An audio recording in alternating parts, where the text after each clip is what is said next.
Chapter 1. The Friend Who Knew Where I Was Weak.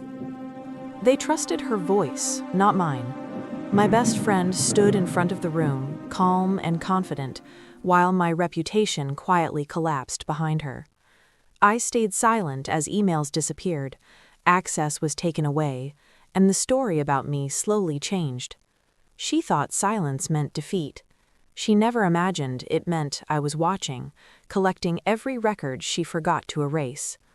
My name is Eliza Rowan, and this is the story of how the truth went public without me saying a single word. I am Eliza Rowan. I am 38 years old now, and I work as a communications strategy manager at National Impact Alliance in Washington, D.C. When I tell this story, I do it without anger in my voice, not because nothing hurt, but because anger is not where this began. This began with trust, the quiet kind that grows when someone listens to you long enough that you stop editing yourself. In 2014, I was newly promoted into middle management. I had earned it the slow way, through long nights, background research, and fixing problems no one wanted to claim. That was the year I met Natalie Pierce. She was my age, sharp-dressed, confident in meetings, and effortlessly warm in conversation. We were assigned to the same cross-functional initiative, a routine internal project that paired communications strategy with external relations. On paper, we were equals. In practice, we were different in ways that felt complementary at first. I worked behind the scenes. I drafted frameworks, mapped risk scenarios, built response timelines, and prepared briefing documents that executives skimmed but relied on. Natalie was visible. She spoke well, smiled easily, and knew how to read a room. When she talked, people leaned in. When I spoke, people nodded and moved on. Neither of us complained about it. It simply became the shape of our partnership. We started having lunch together, then coffee, then walking meetings that stretched longer than scheduled. She asked questions that felt thoughtful, not invasive. How did I handle stress? Did I sleep well during campaign launches? Did I ever feel like I had to be twice as prepared as everyone else? I answered honestly because at that point, honesty felt safe. I told her about the nights I stared at my ceiling, replaying meetings in my head, wondering if I sounded too cautious, too emotional, not decisive enough. I told her how exhausting it was to carry the unspoken expectation that women in leadership needed to be flawless or silent.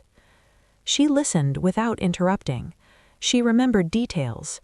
She followed up days later, asking how I was sleeping now, whether a meeting had gone better than I expected. It felt like relief, having someone at work who did not need me to perform. Over time, I began to believe that Natalie knew me better than anyone else in that building. At National Impact Alliance, the work mattered. We operated nationally, partnering with donors, nonprofits, and local governments. Our reputation depended on trust, transparency, and the ability to respond quickly when things went wrong. I took that responsibility seriously. My role was to anticipate problems before they surfaced. I wrote risk assessments no one wanted to read, because reading them meant admitting something could fail. Natalie used to joke that I worried enough for both of us. I laughed when she said it. It felt affectionate, not dismissive.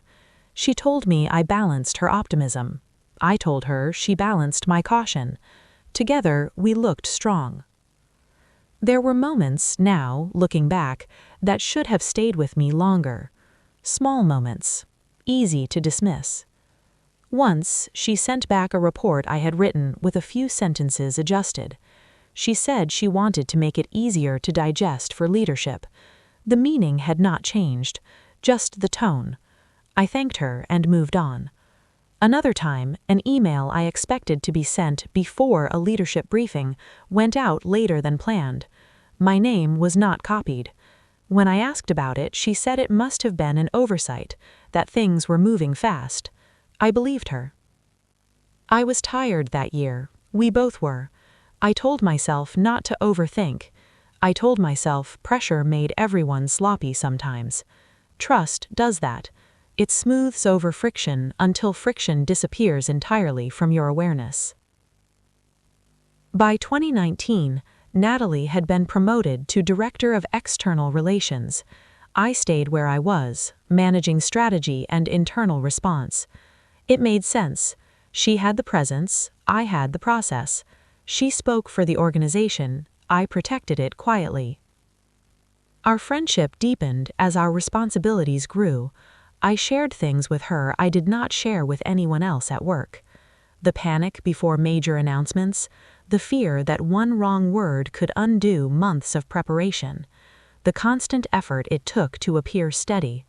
She never used those moments against me. Not then. In early 2023, National Impact Alliance approved a national communications campaign that would run for 8 months. It was ambitious, visible, and high risk. The kind of campaign that could elevate the organization or expose its weaknesses. I was assigned to oversee risk consolidation and response planning. Natalie was the public lead. From the start, the pressure was intense. Every stakeholder wanted reassurance. Every partner wanted guarantees. I spent weeks compiling scenario models, outlining potential backlash, donor concerns, and operational gaps. I flagged issues early, not dramatically, just carefully. Natalie presented the campaign publicly with confidence that felt contagious. In meetings, she spoke about resilience, transparency, and preparedness. I sat beside her, tracking what was said against what we had actually planned. When I handed her briefing notes late at night, she responded quickly, always appreciative. It felt like the same partnership we had built over years. As the campaign moved closer to launch, the pace accelerated. Documents passed through more hands. Edits happened faster. I noticed once that a cautionary paragraph had been shortened. Natalie said leadership wanted clarity, not hesitation. I let it go. The night before the final approval, I stayed late reviewing the consolidated risk file one last time. I sent it to Natalie with a note asking her to confirm nothing critical had been removed. She replied with a thumbs-up emoji, which I normally would have found reassuring. That night, I slept poorly. The campaign was scheduled to go public in stages, with the first announcement setting the tone for everything that followed. Natalie would be front and center. I would be monitoring responses, ready to adjust if needed. On the morning of the announcement, I arrived early. The building was quiet, the kind of quiet that only exists before something irreversible. Natalie walked in later than usual, already on her phone, already in motion. She smiled at me as she passed, a quick, reassuring smile, the kind that said, "We have this." I believed her. As the first press materials went live, I watched reactions roll in. Most were positive, some were cautious, a few raised concerns I had flagged weeks earlier. I forwarded those to Natalie, expecting them to be addressed in follow-up statements. She did not respond right away. I told myself she was busy, that this was what pressure looked like at her level. I told myself the same thing I had told myself for years, that trust meant patience, that doubt was a sign of my own anxiety, not her behavior. By the end of that day, the campaign was officially underway. Leadership congratulated the team. Natalie received praise for her poise and clarity. I closed my laptop late, exhausted but hopeful. Whatever came next, we would handle it together. We always had. As I left the office that night, the city was already shifting into evening. Lights flickered on in the distance. The campaign was public now. There was no pulling it back, only moving forward. I remember thinking as I stepped onto the sidewalk that no matter how intense the next few months would be, at least I was not carrying them alone. I had someone who knew where I was strong and where I was fragile, and who I believed would protect both. That belief stayed with me as the campaign prepared to face the world. Chapter 2: The Room That Turned Without Warning. The shift did not happen all at once. It arrived in pieces, subtle enough that I almost missed it at first, like a change in air pressure before a storm you tell yourself will pass. Within days of the launch, the tone around the campaign hardened. Questions from reporters grew sharper. Partners who had been enthusiastic during briefings suddenly wanted clarifications in writing. One major funding partner requested an emergency call, then postponed it twice. When the call finally happened, it lasted less than 10 minutes. By the end of that week, they formally withdrew their support. I found out the same way I found out about most things that month: late, indirectly, and without context. An assistant from another department stopped me in the hallway and asked if everything was all right. She had heard something about the partnership. Her voice was careful, sympathetic in a way that made my chest tighten. I told her we were reviewing next steps. She nodded, already retreating. News moved faster than explanations. That afternoon, I opened my inbox and noticed something missing. The crisis response thread that had been active for weeks was no longer there. At first, I assumed it was a technical issue. I searched for it. Nothing. I checked my sent folder. Still nothing. When I asked our project coordinator whether the distribution list had changed, she hesitated before answering. She said leadership had streamlined communication to avoid confusion. I told myself that made sense. Later that day, I tried to access the shared strategy folder where we stored updated response drafts. A notification appeared stating that my access was pending review. Pending review was a phrase I had used myself in policy documents. Seeing it applied to me felt unreal, like writing my own handwriting in someone else's letter. I walked to Natalie's office. She was on a call, door half closed, voice low but animated. I waited until she finished. When she saw me, she smiled in a way that felt practiced, quick, and reassuring. She told me things were moving fast. She said leadership wanted fewer voices involved while the situation stabilized. She said it was temporary. She said she would keep me looped in. I wanted to believe her. I almost did. By the end of that week, I was formally asked to step back from active involvement in the campaign. The request came from operations, framed as a way to reduce pressure on me while the organization regrouped. The email thanked me for my work, acknowledged the intensity of the past months, and suggested I take time to recalibrate. Recalibrate was another word I had used myself. I sat at my desk after reading it, hands folded, trying to understand how I had gone from essential to excess without any conversation in between. I replied with a brief note, agreeing to step back and offering to support if needed. I kept the tone professional, calm, neutral. Inside, something was shifting.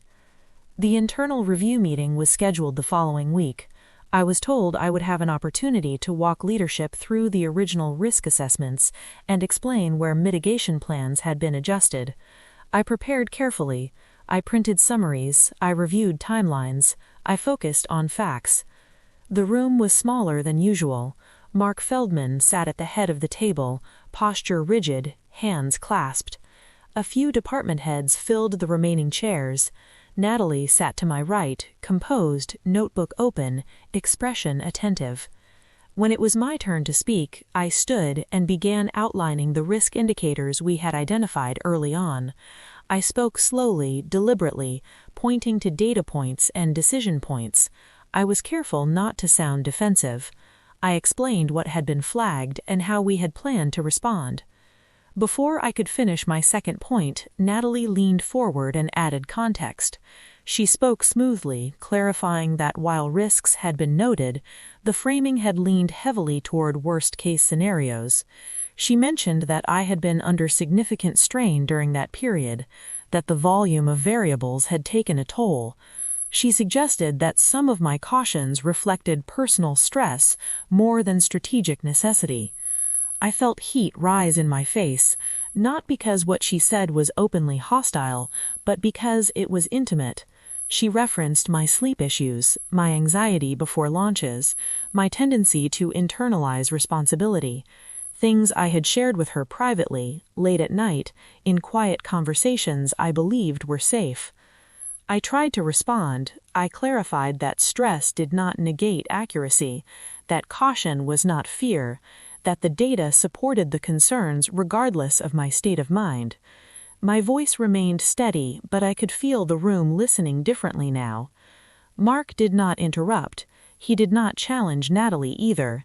He simply watched me, eyes narrowed slightly, as if recalibrating his understanding of who I was. Not incompetent, not guilty, just unstable enough to doubt. The meeting ended without conclusions. Leadership thanked us both and said they would review the materials.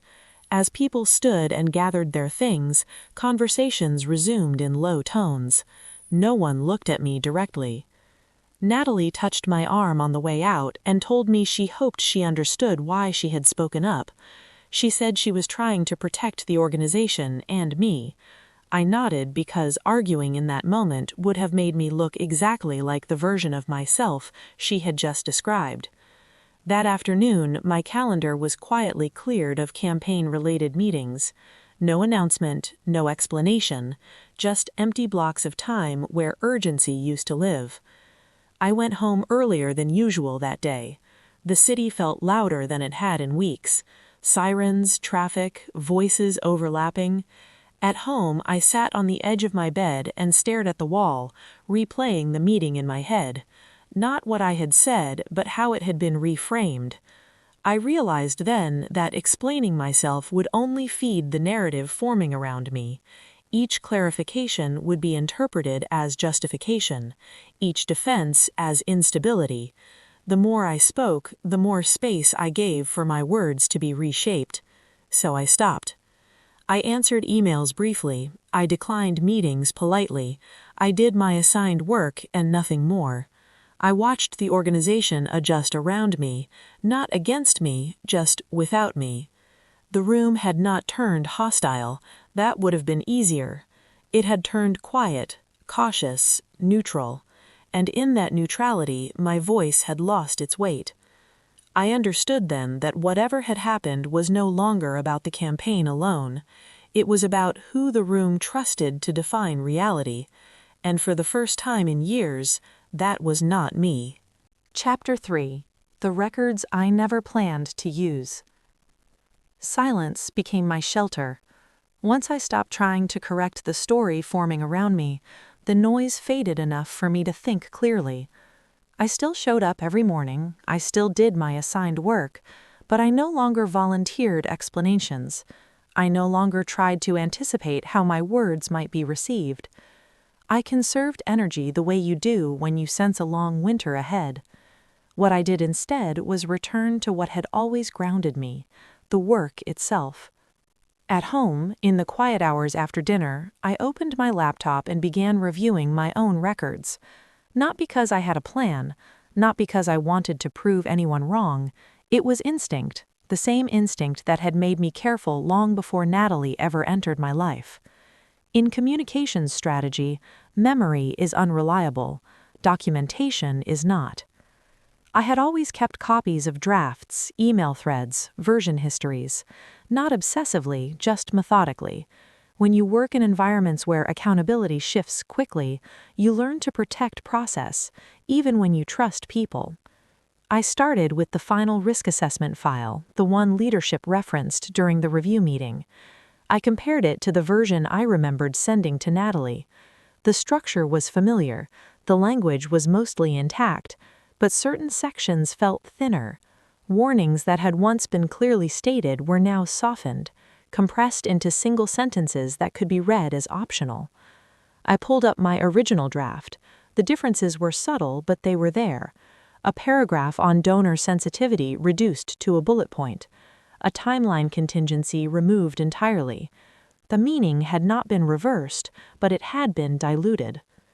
I checked the file properties. I was not listed as the sender of the final version. That alone did not mean much. Documents change hands all the time, but the timestamp caught my attention.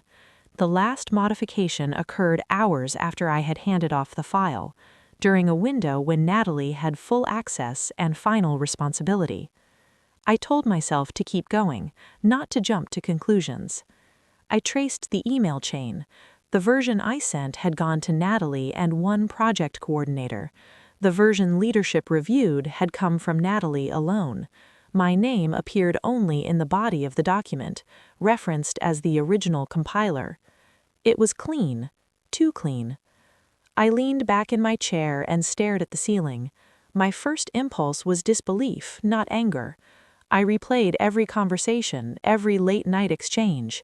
I searched for the moment where intent might have shifted. There was none that stood out. That was the most unsettling part. The next evening, I reached out to Jonah Reed. He had worked as a data and compliance analyst with us years earlier, before moving to a different organization. We had stayed in touch casually, the way colleagues do when respect lingers longer than proximity. I asked if he had time to look at something hypothetical. He replied within minutes. When we spoke, I kept my voice neutral. I explained that I was reviewing documentation from a past project and wanted a second set of eyes on the version history. I did not mention Natalie. I did not mention the review. Jonah listened quietly. Then he said what he always said when something mattered. Send it over. An hour later, he called me back. The first thing he said was not technical. This is traceable. I closed my eyes. He explained that the metadata clearly showed sequential edits, that the file had been altered after my handoff, that the changes were not random or collaborative, but deliberate. Sections had been modified in ways that reduced perceived risk exposure. I asked him if that could be interpreted differently, if there was ambiguity. He paused before answering. If someone wanted to argue intent, they could try, but the timeline does not support confusion. This was a conscious revision. I thanked him and ended the call. I did not feel vindicated. I felt heavier. Over the next few days, I reviewed more materials, meeting notes, draft responses, internal emails. A pattern emerged. The narrative Natalie had presented during the review meeting had not been improvised. It had been rehearsed, supported by selectively curated documentation. Her calm after the fallout suddenly made sense. She was not reacting to chaos. She was executing a plan that had already accounted for blame.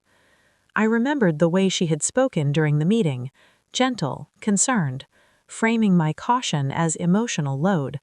It had sounded compassionate. It had also been strategic. One evening, as I sorted through files, my phone buzzed. A message from Natalie. I hope you are taking care of yourself. Let me know if you need anything. I stared at the screen longer than necessary. The words were familiar. They echoed things she had said to me for years. Once they would have comforted me. Now they felt like punctuation on a sentence I was only beginning to read. I did not reply. Instead, I saved the message.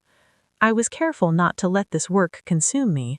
I still cooked dinner, I still slept, I still met friends on weekends. But something had shifted inside me, not into bitterness, into clarity. The question was no longer whether I could prove what had happened. The question was when and where proof would matter. If I went to leadership immediately, the organization would fracture further. They were already in damage control. Another internal conflict would become public quickly. The mission would suffer. People who had nothing to do with this would be caught in the fallout. If I stayed silent indefinitely, the version of me that Natalie had introduced would harden into truth. Once a reputation calcifies, it does not need evidence to persist. I weighed those realities carefully. One afternoon, I ran into Mark Feldman in the elevator. We exchanged polite nods. As the doors closed, he asked how I was holding up. I said I was doing fine, that I was using the time to reflect. He nodded slowly, as if that answer confirmed something for him. He did not ask about the data. He did not ask about the revisions. The moment passed. That was when I understood something fundamental. This was no longer about uncovering facts. It was about timing and audience. Facts presented at the wrong moment become noise. Facts introduced in the right setting become structure. I organized everything into a single folder, clean, chronological, unemotional. I labeled nothing dramatically. Dates, versions, authors. That was all. When I finished, I closed my laptop and sat in the dark for a long time. I did not feel triumphant. I did not feel angry. I felt resolved. I was not going to release this information in a rush of self-defense. I was not going to confront Natalie privately and give her the chance to reshape the story again. I would wait. Not to punish her, not to protect myself, but to make sure that when the truth appeared, it would stand on its own in a place where no one could soften it, reinterpret it, or turn it into something about my emotions. The truth deserved better than that. Chapter 4. When silence stopped protecting her. What mattered was choosing a place where the truth could not be handled quietly. The annual conference in Chicago was scheduled months in advance. It was designed to reassure donors, partners, and the press that National Impact Alliance had weathered the storm and emerged stronger. The agenda was polished, optimistic, forward-looking. Natalie Pierce was positioned at the center of it. By the time I boarded the early flight from Washington, D.C., I had already accepted that I would not be part of the narrative on stage. My name was not on the program. My role was listed in past tense in the briefing materials. Former project lead, internal contributor. It did not bother me the way it once would have. I was not there to reclaim visibility. I was there because visibility was unavoidable. The conference center was bright and loud, filled with banners and carefully curated talking points. Staff moved with rehearsed urgency. Journalists clustered near the registration desk. Donors greeted one another with relief that the worst seemed over. Natalie spotted me across the lobby. Her expression flickered, then settled into something cordial. She walked over, hugged me lightly, and told me she was glad I came. "I was hoping you would," she said. I smiled and said I wanted to support the organization. That was true. The keynote session filled quickly. Natalie took the stage to applause. She spoke with ease about resilience, accountability, and lessons learned. She acknowledged missteps without assigning blame. She framed the campaign as a necessary risk taken in good faith. From my seat near the back, I watched the room respond. Heads nodded, pens moved. The tone was receptive. The narrative was holding. When the floor opened for questions, hands went up immediately.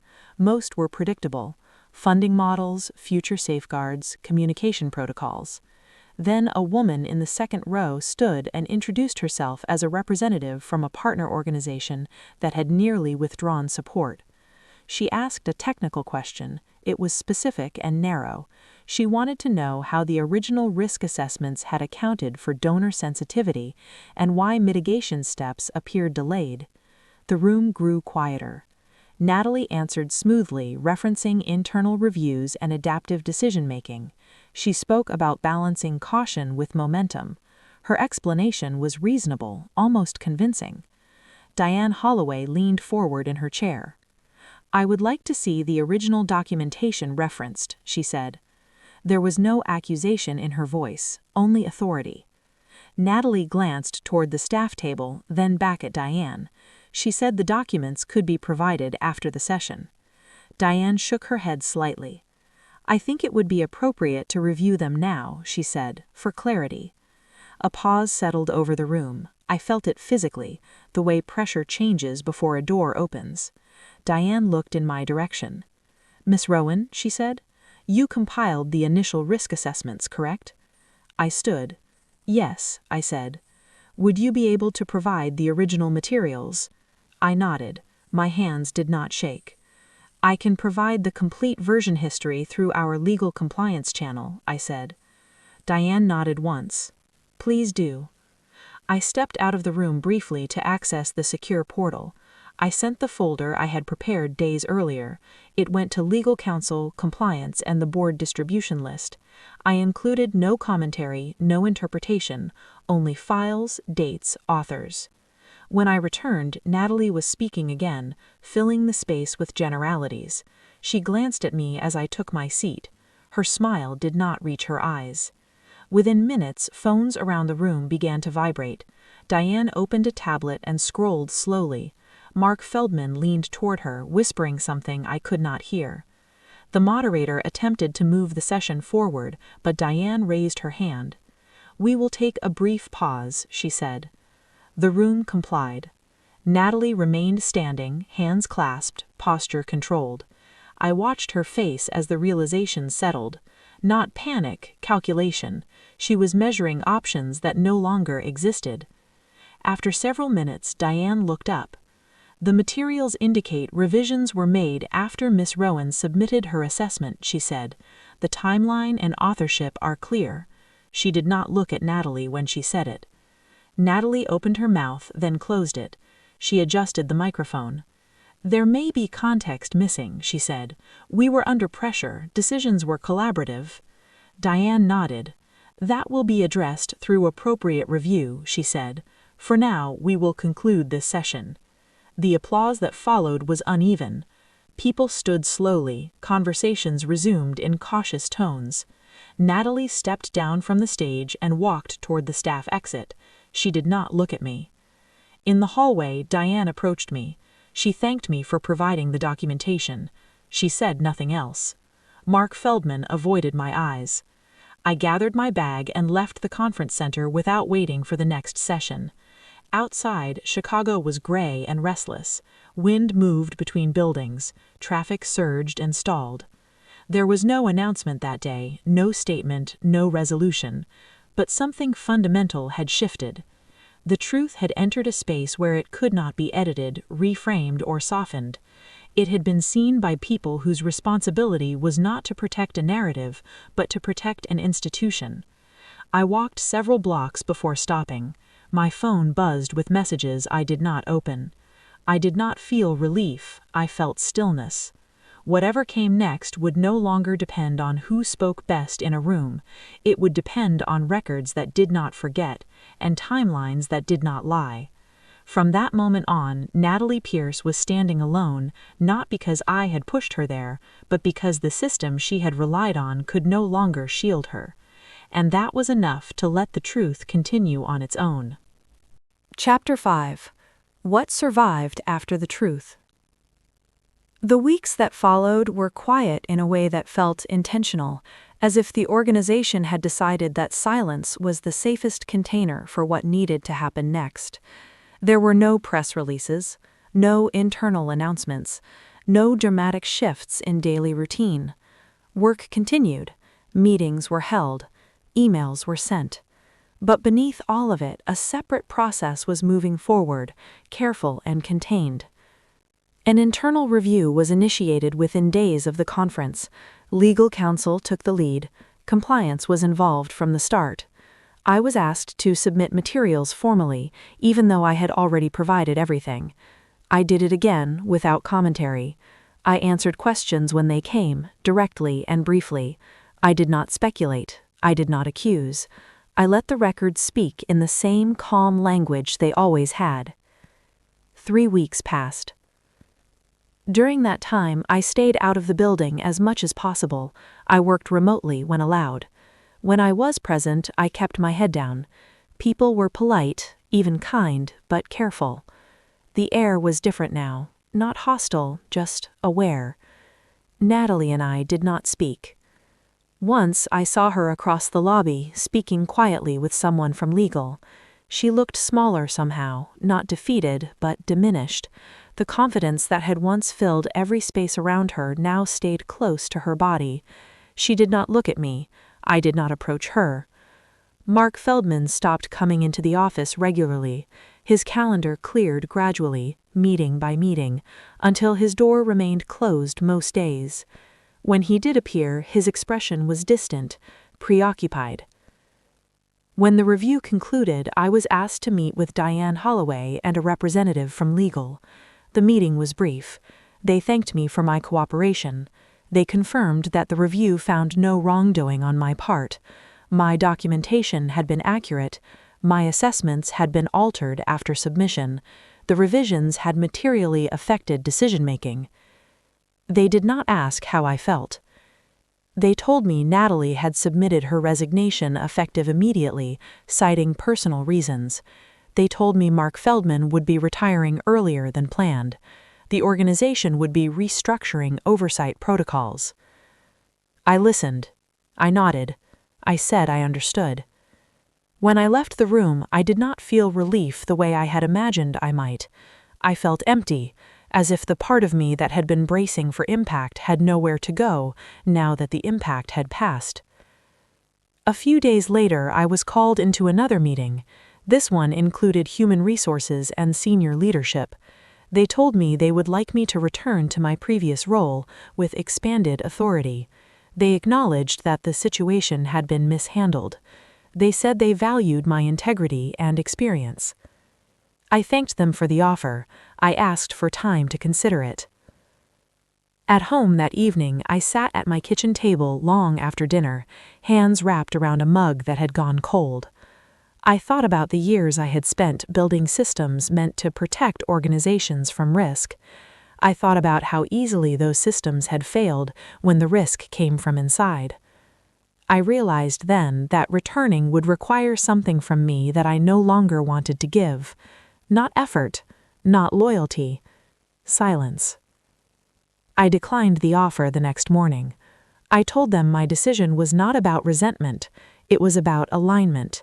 I said I needed to work in an environment where transparency was not a response to crisis, but a baseline expectation, where listening did not require proof of harm. They accepted my answer without argument. Within a month, I accepted a position with a smaller national organization based on the West Coast. Their mission was similar, their structure was different. Compliance and documentation were embedded into daily operations, not treated as safeguards of last resort. The interview process was straightforward, no promises of prestige, just clarity. On my last day at National Impact Alliance, I packed my office quietly. There was no farewell gathering, no speeches. A few colleagues stopped by to wish me well. One hugged me longer than necessary and whispered that she was glad I had stayed true to myself. As I carried my box down the hallway, I passed Natalie's former office. It was already empty. Outside, the city moved as it always had. People hurried past. Traffic flowed. Life continued without acknowledging what had ended inside that building. I did not feel victorious walking away. I felt intact. For a long time, I believed that being destroyed meant losing a job, a reputation, a place at the table. What I learned instead was that being destroyed meant losing your sense of self, accepting a version of reality that did not belong to you. That did not happen to me. The truth did not erase what I lost. It did not restore the friendship I once believed in, but it preserved something more important, my ability to trust my own judgment, my refusal to confuse silence with weakness. I did not win because Natalie fell. I won because I did not. If you have ever found yourself watching a room turn away from you without warning, if you have ever been labeled instead of heard, I hope this story reminds you that restraint can be powerful, that preparation matters, and that truth does not need to shout to be seen. If this story resonated with you, I invite you to share your own experiences of betrayal or quiet resilience in the comments. And if you want to hear more stories about navigating power, trust, and accountability with clarity and strength, stay with this channel. There is more to come.